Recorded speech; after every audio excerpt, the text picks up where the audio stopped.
Assalamu alaikum. This is late science. On many debates are solved on truth and lie, Islam and other religion. So if you are interested, then subscribe to this late science. Today we will discuss that if all decisions are pre-planned by God, and why in Islam there is a concept of parricide and hell, that who will do good things. Allah will give him a paradise, which is the 7 times larger than the earth, and who will do bad things, Allah give him hell, where he will be punished, and he will be burned in the fire. What is the contribution of our mind in the universe? Do we play a game on the world? Do we have free will? Beneath the unbroken desert sky, where stars seem to burn with secrets older than mankind, a question emerged that would echo through centuries, a question as sharp as a blade and as endless as the night. If every breath is known before it is drawn, what meaning lies in choice? In the early centuries of Islam, this riddle rose with urgency. It was not a mere puzzle for philosophers, but a storm that touched the very roots of justice and morality. Could humanity be truly accountable if its steps were already written in the ink of destiny? The Qadr were the first to answer. They saw freedom as essential, a divine trust without which faith itself would collapse. For them, man must be the author of his actions, or else reward and punishment would be illusions. But the Jabariya looked deeper into the vastness of God's decree and declared the opposite. To them, every heartbeat, every motion of dust in the wind was predetermined. Human will was but a flicker, a shadow in the overwhelming blaze of divine omniscience. And between these poles, the Asharites sought balance. They envisioned a universe where humans act, but only as travelers upon a road already paved. Actions are real, yet forever enclosed in God's eternal knowledge, like rivers that twist and wander, yet always flow to the same sea. This was more than philosophy. It was the trembling weight of responsibility, the fear of illusion, and the hope of meaning. A paradox ancient yet eternal, still haunting the human soul as it gazes upward, asking whether freedom is real, or only a dream within the mind of God. In the vast silence of the cosmos, the stars gleam as though they have always known where they must burn. Their patterns trace maps that seem inevitable, destinies written in the darkness of space, long before eyes ever gazed upon them. Yet among those stars lives a creature that questions, a creature that wonders whether its steps are free or only echoes of a script already performed. In early Islamic thought, this question sharpened into a paradox that unsettled even the wisest. If Allah's knowledge is absolute, extending beyond the horizons of time, then nothing can surprise him. Every motion, every thought, every hidden whisper of the heart is already known. And if all is known, could it ever be otherwise? Does a man truly choose, or does he only walk the path that eternity has already carved for him? The paradox was not abstract, it was terrifying. For if sin is predetermined, what justice is there in punishment? If virtue is preordained, what meaning is there in striving? Humanity seemed caught in a snare, pulled between freedom and inevitability, responsibility and helplessness. Theologians trembled before this question. Some declared that divine knowledge does not cause events, it merely beholds them. Others argued that foreknowledge is indistinguishable from predestination, that to be known in advance is to be fixed in advance. Yet the more they reasoned, the more the problem deepened, like a black hole bending the light of every answer that dared approach it. This was not an Islamic struggle alone. In Christian theology, the debate took on fierce forms. Augustine of Hippo, and centuries later, John Calvin insisted that salvation and damnation were decreed from eternity. For Calvin, the human will was powerless against God's sovereign plan. To Aquinas, however, divine knowledge allowed for contingency, as though God's mind contained not only what must be, but what could be, a vision of branching possibilities. In Hindu philosophy, the riddle appeared in another form. Karma wove a web of consequences stretching across lifetimes, binding every soul to the results of past actions. And yet, hidden within this cycle of cause and effect, lay the possibility of moksha, liberation, the escape from the chain itself. Was this freedom, or merely the final fulfillment of necessity? Modern science has not escaped the paradox. Physics whispers similar fears. In the equations of Newton, the universe was a perfect machine where every atom's future could be calculated if its present were known. Pierre-Simon Laplace imagined a cosmic intellect that, knowing every particle's position and motion, could see the entire past and future at once. In his vision, freedom dissolved, a mirage in the deterministic march of matter. But then came the quantum revolution. Heisenberg's uncertainty shattered the dream of perfect predictability. At the smallest scales of reality, particles leapt and wavered, their behavior governed not by certainty, but by probability. For some, this was a crack through which freedom might re-enter.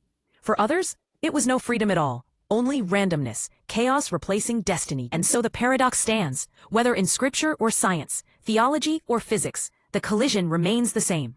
Perfect foreknowledge collides with human agency, and sparks of doubt scatter across every culture, every age. The emotional weight of this riddle is immense. For if our choices are illusions, then so too are love and betrayal, guilt and forgiveness. The murderer and the saint alike become actors on a stage, performing lines they never wrote.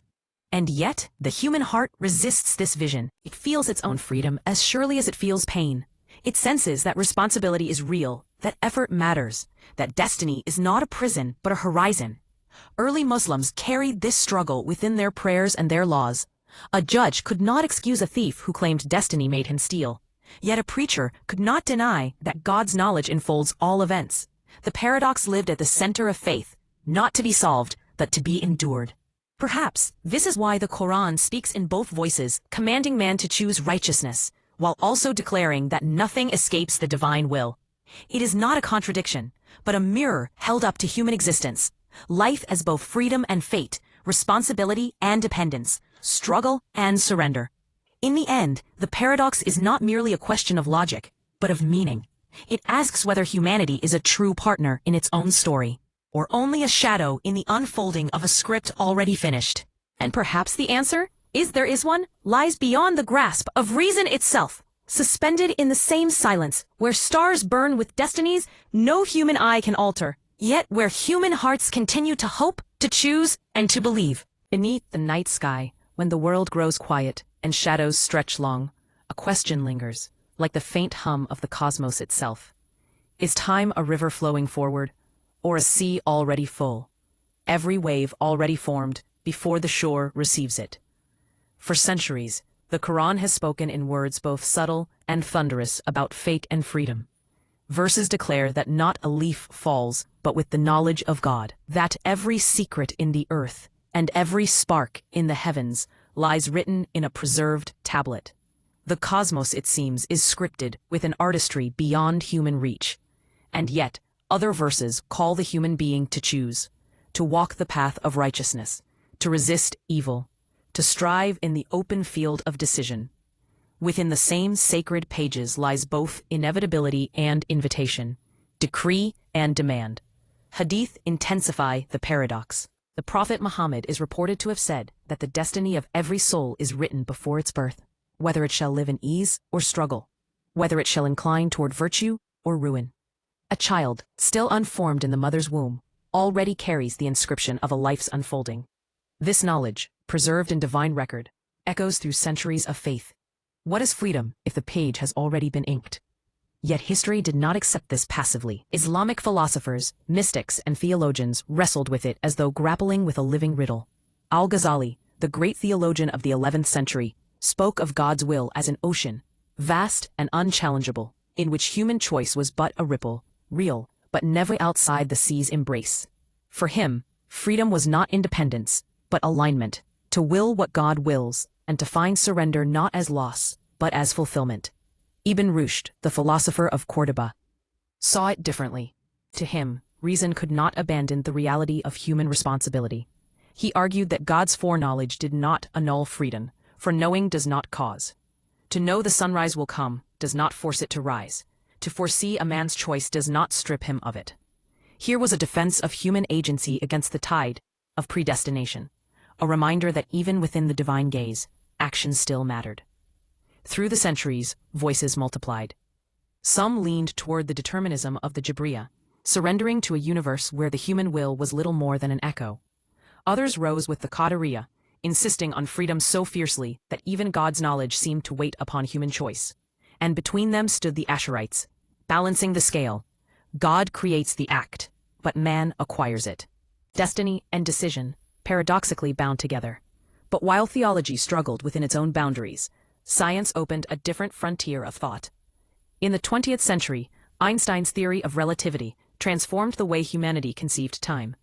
No longer was it a simple river flowing evenly for all. Time stretched, bent, and slowed, woven into the very fabric of space. From this new vision emerged the unsettling concept of the block universe. Eternalism. In this model, past, present, and future exist not as flowing moments, but as coexisting layers, already fixed, already there. The universe is not a journey unfolding. It is a sculpture, every detail present from beginning to end, awaiting only perception. If this is true, then the human sense of movement through time is an illusion, a trick of consciousness, traveling through a landscape that has already been drawn. Free will then becomes a fragile hope, the sense of choice in a universe where every decision already resides in the future, waiting to be unveiled. Here, physics seems to echo scripture. Where the Qur'an speaks of a preserved tablet on which all events are inscribed, relativity whispers of a space-time in which all events already exist. Two languages, separated by centuries and culture, converge upon the same disquieting possibility, a universe already written. And yet, questions remain. If time is a block, who is the witness? If all futures exist, is consciousness the traveler, or merely a reflection within the block itself? Here, philosophy ventures where equations cannot. Some argue that the block universe does not kill freedom, but reframes it, that choices exist within the structure, just as roads exist within a city. One may wander left or right, but the map already holds both paths. Others claim this is no freedom at all, but the illusion of movement in a story that has long since ended. Quantum physics complicates the picture further. Where relativity suggests inevitability, quantum theory suggests possibility. The wave function, describing particles not as certainties but as probabilities, introduces indeterminacy into the cosmic script. Some physicists see this as genuine openness, a crack in the wall of destiny through which chance, and perhaps freedom, can enter. Others insist it is only statistical ignorance, not true liberty. Thus, the paradox grows deeper.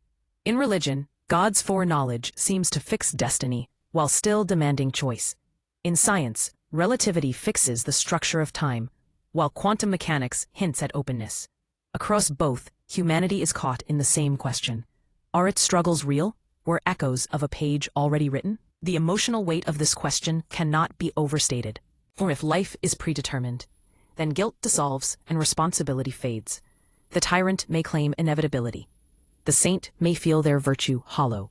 And yet, if choice is real, then the divine's absolute knowledge trembles under the shadow of uncertainty. To preserve God's perfection, freedom is questioned. To preserve human dignity, determinism is resisted. Perhaps the truth lies not in one or the other, but in the tension itself, in a mystery that refuses resolution.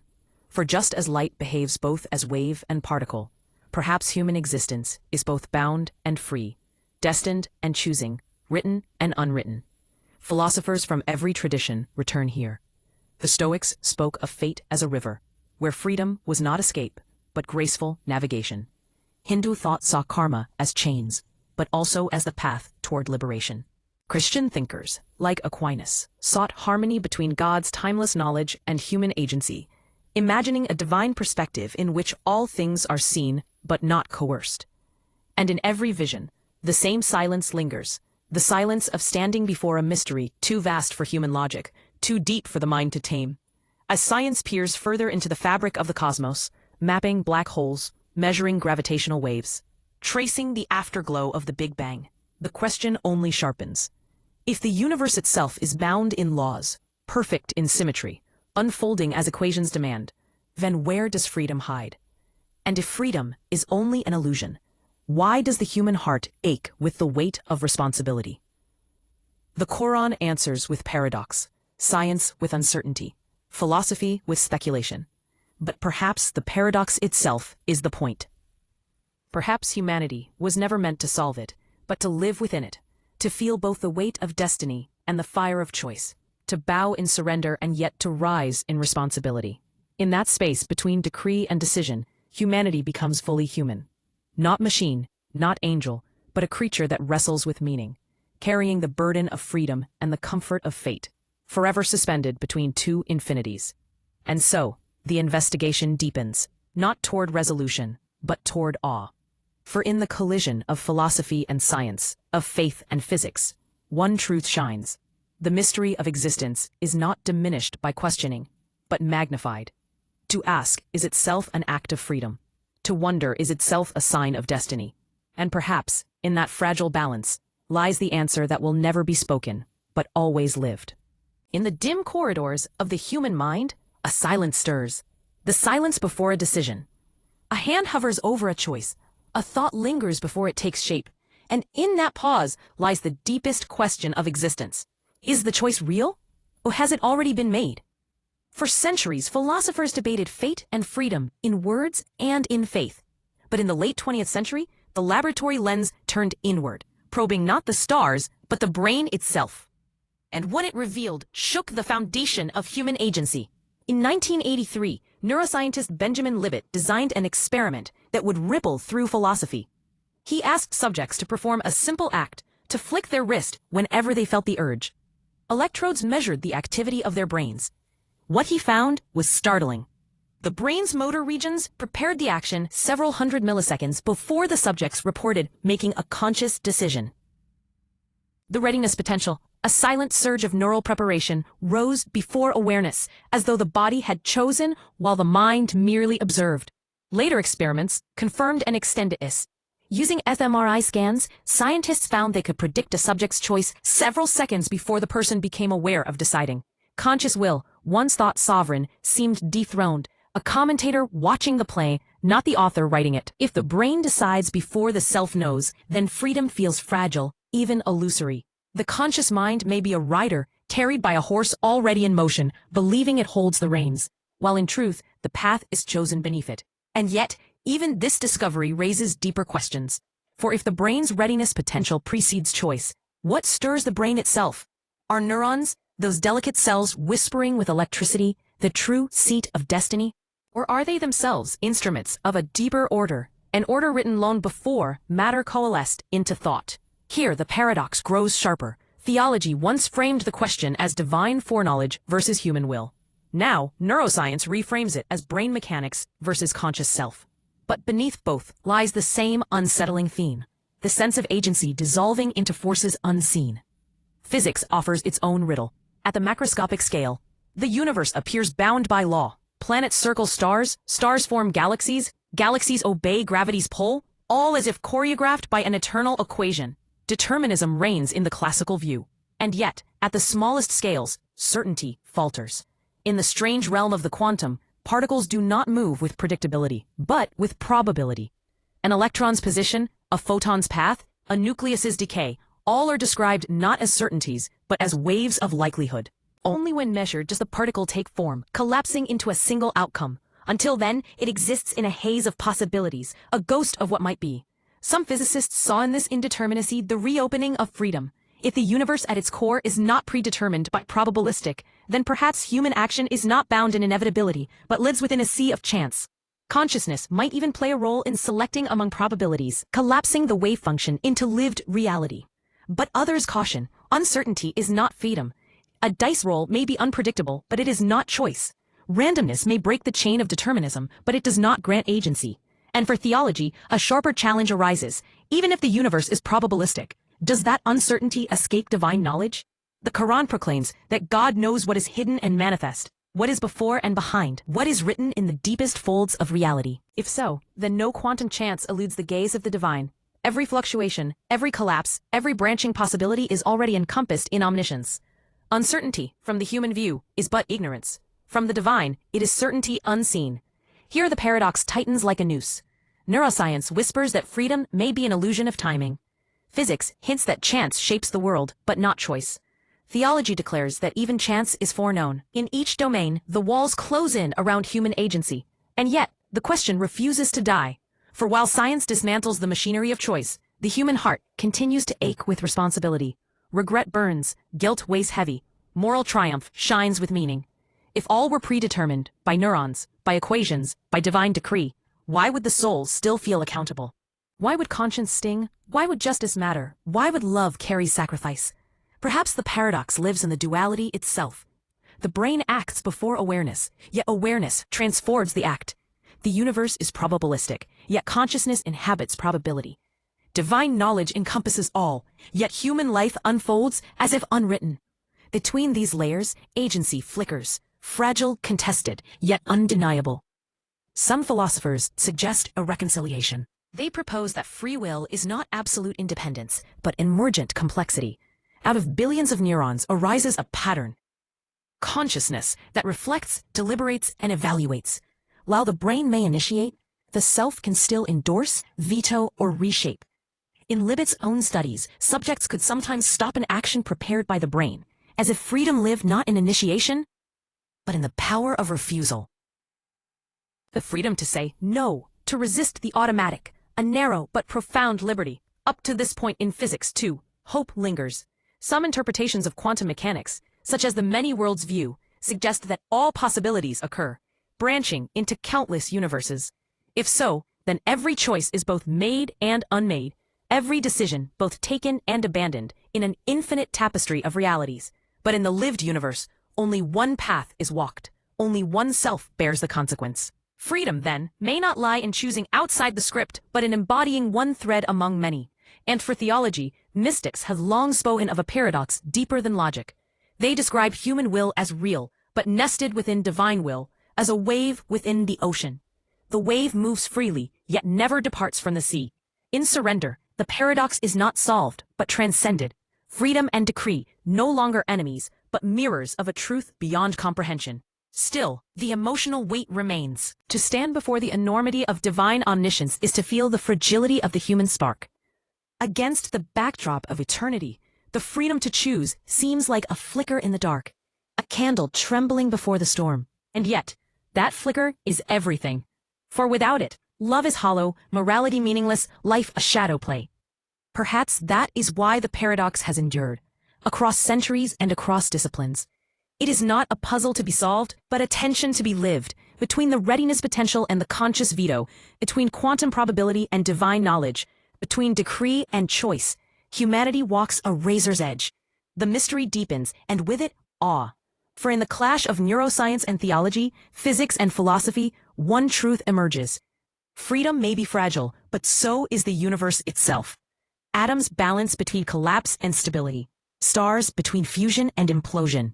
Life itself between chance and necessity. Fragility, then, is not weakness, but the essence of being. And so, the question endures, are human beings free, or are they written? Perhaps the truest answer lies not in choosing one or the other, but in dwelling within the mystery, to live as though free, to believe as though destined, to carry both burdens with humility. For in that tension, humanity is most itself, neither mere machine, nor boundless God, but something in between, a creature aware of its chains, yet reaching for the keys. The candle may flicker, but it does not die. Across the centuries, the paradox of fate and freedom has lingered like an echo, unresolved, haunting, insistent. It has been felt in prayer, argued in philosophy, tested in science. And yet, despite all attempts to silence it, the question refuses to fade. If divine knowledge is infinite, can human choice be real? The great minds of Islam wrestled with this enigma with extraordinary subtlety. They did not dismiss the problem, nor surrender to despair. Instead, they crafted models of thought, intricate architectures of theology, designed not to erase the paradox, but to hold it. One such architecture was compatibilism, the conviction that divine omniscience and human responsibility can coexist. In this view, Allah's knowledge encompasses all that was, is, and will be, yet that knowledge does not compel. It observes without forcing, embraces without constraining. A human being walks a path fully seen by God, but freely trodden by the traveler. The Ash'arites refined this vision with a theory they called kasb, acquisition. In their formulation, every action is created by Allah, for nothing exists outside His creative power. But the human being acquires the action by intention and by will. The act itself is divine, but its moral coloring, its weight of sin or virtue, belongs to the human agent. Like a hand extended to grasp a pen already placed upon a table, the human acquires what God provides, and in that acquisition lies accountability. It is a delicate balance, a shadow of freedom reflected within the encompassing canopy of divine will. The Maturides, by contrast, gave greater space to human responsibility. They argued that while divine will sets the boundaries of possibility, within those boundaries the human chooses. God does not compel disbelief, nor force sin upon the soul. To them, the dignity of moral responsibility would be meaningless if choice were an illusion.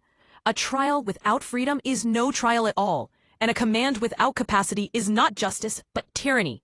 For the Maturides, then, the paradox bends toward responsibility. The divine decree encompasses but does not annihilate the human spark of decision. Across these schools, one truth emerged. The paradox was not meant to be solved in neat equations, but to be inhabited as a mystery, to live as though responsible while knowing that nothing escapes the divine. To aid understanding, theologians often turn to analogies. Imagine a reader holding a book already read.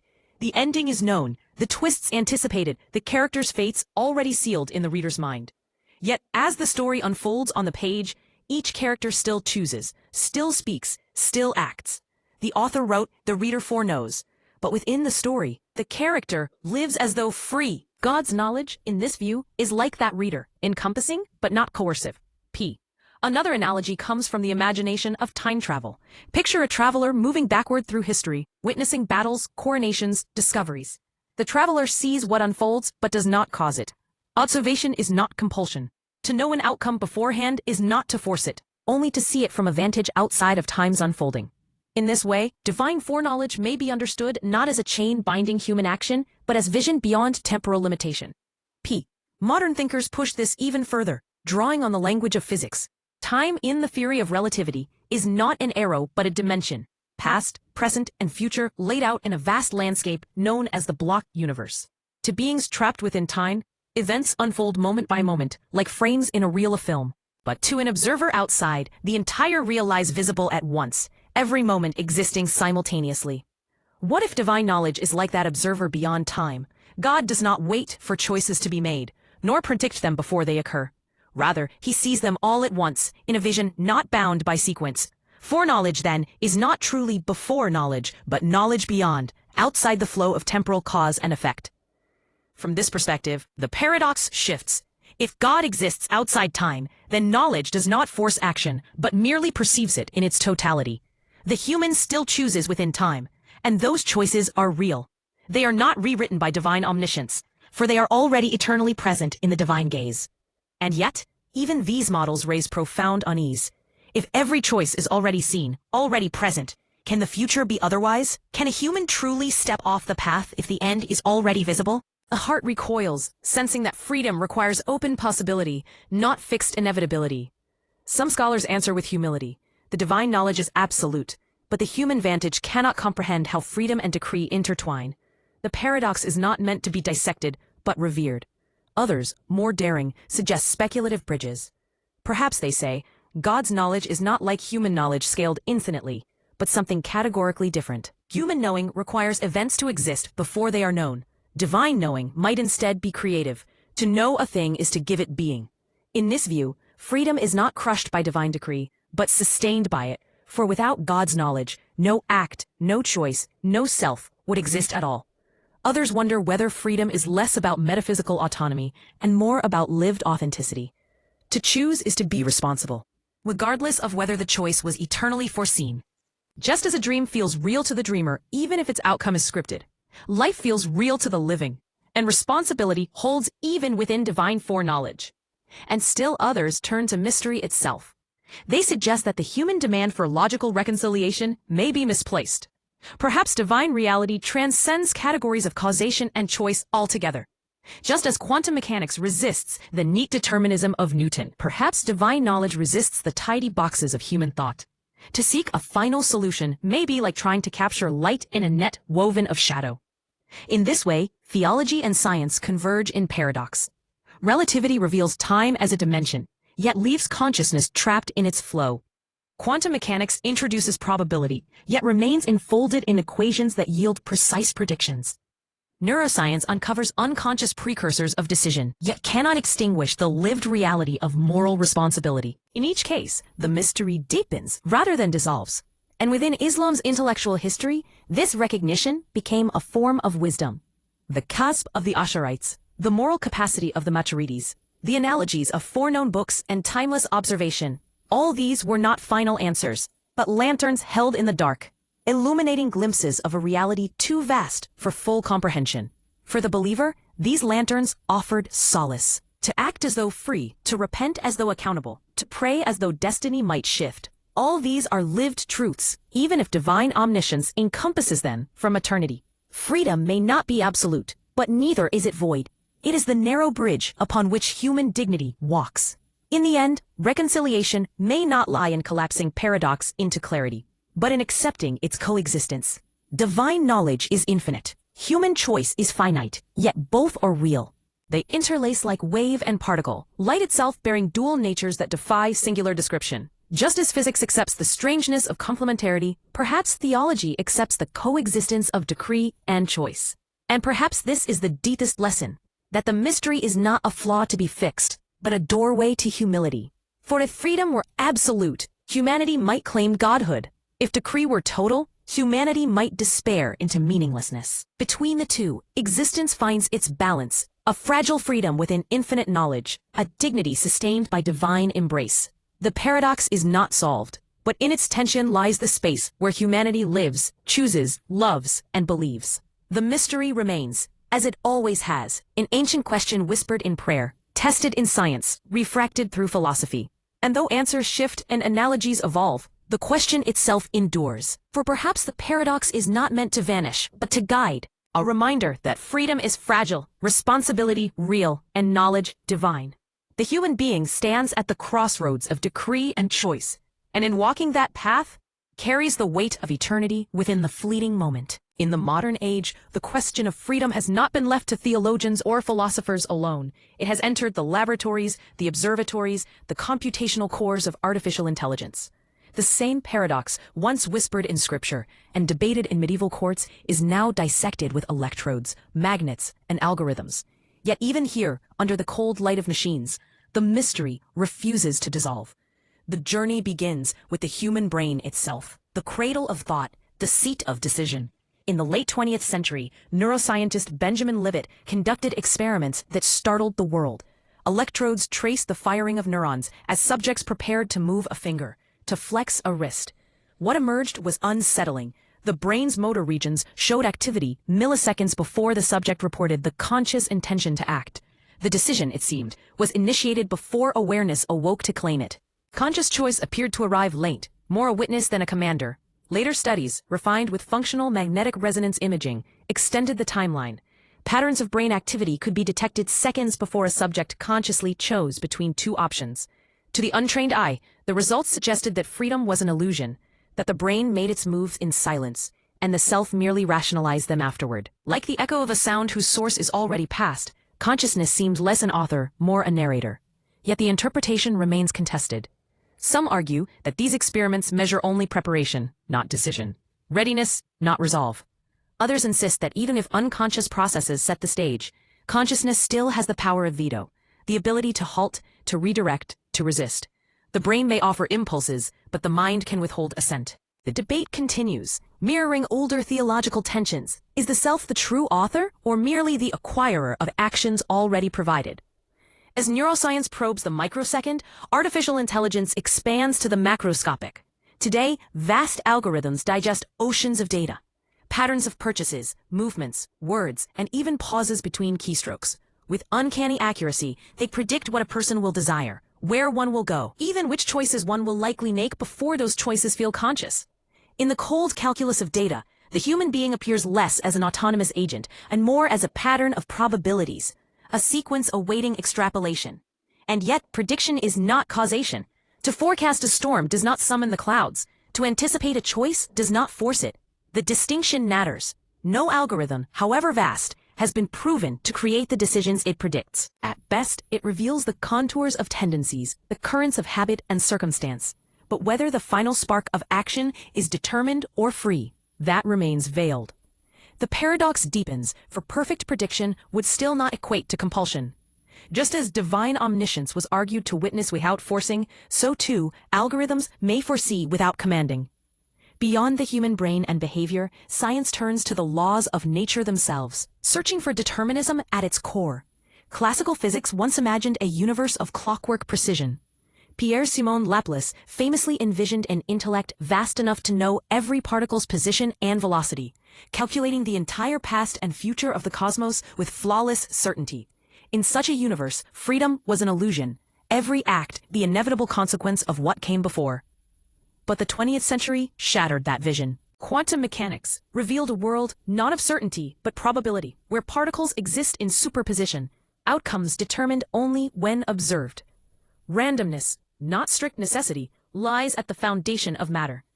Does this indeterminacy offer freedom?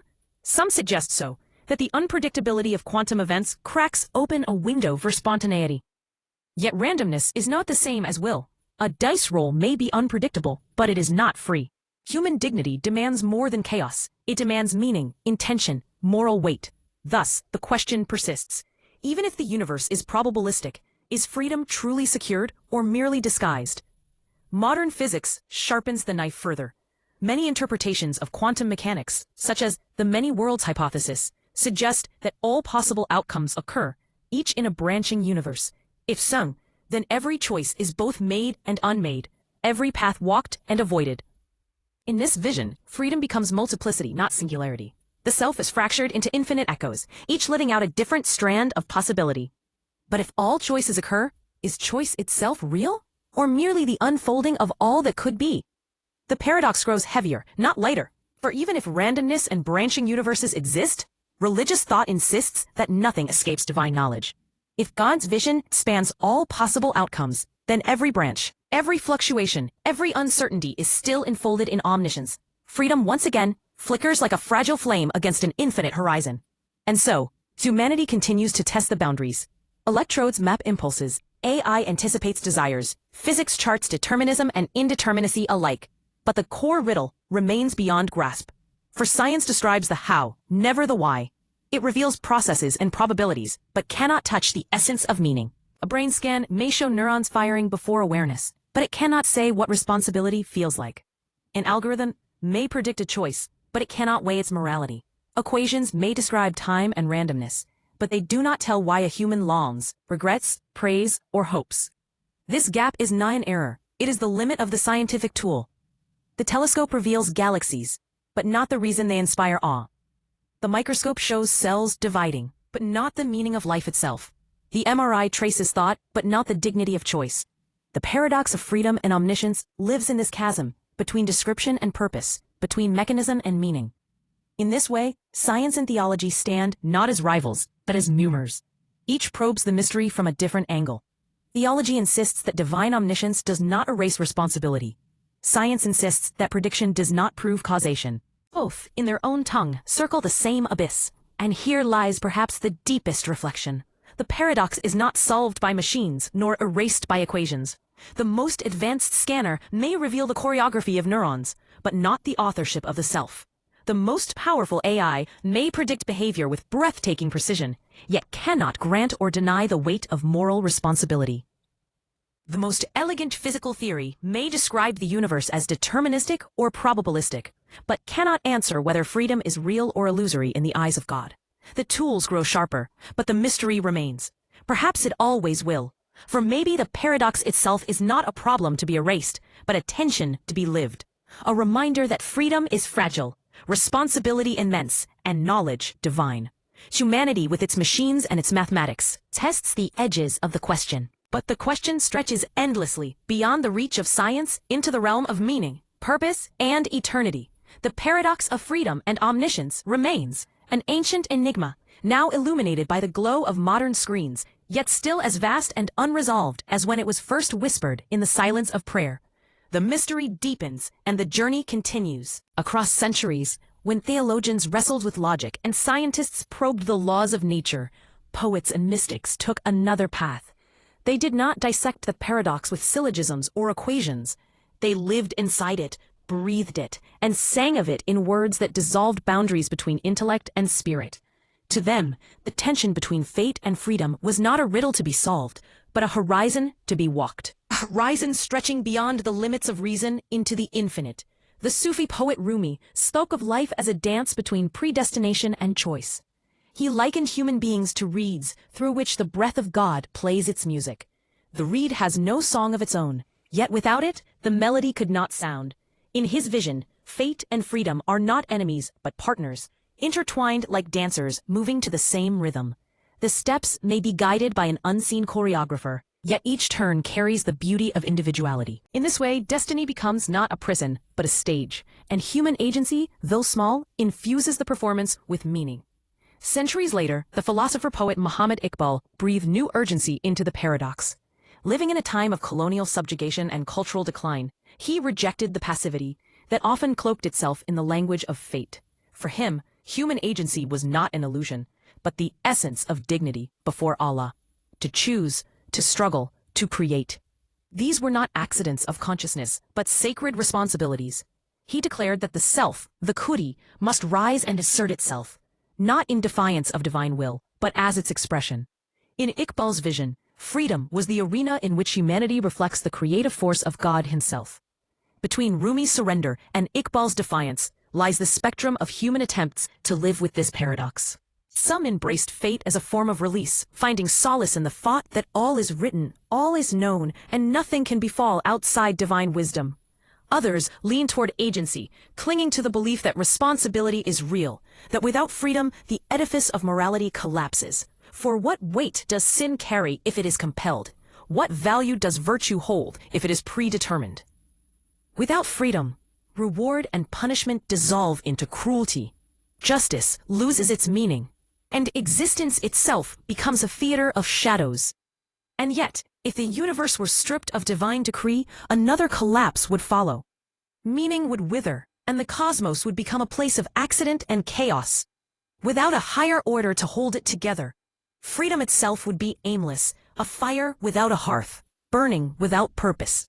The human spirit would drift unmoored, caught in randomness without direction, longing for significance but finding none. Thus emerges the existential burden. Between the abyss of determinism and the abyss of chaos lies the fragile bridge of faith, a bridge where freedom and decree coexist, not as contradictions, but as perspectives. From within time, humans experience choice, struggle, and the weight of responsibility. From beyond time, God perceives all outcomes as a single tapestry woven in completeness. One appears to human beings as an unfolding story, uncertain, suspenseful, full of possibility, exists to God as an already completed whole. The two visions do not cancel one another. They are simply two angles on a single reality. Modern philosophy echoes this possibility in its reflections on time. In relativity, time is not a flowing river, but a dimension woven into the fabric of space. Past, present, and future coexist in what physicists call the block universe.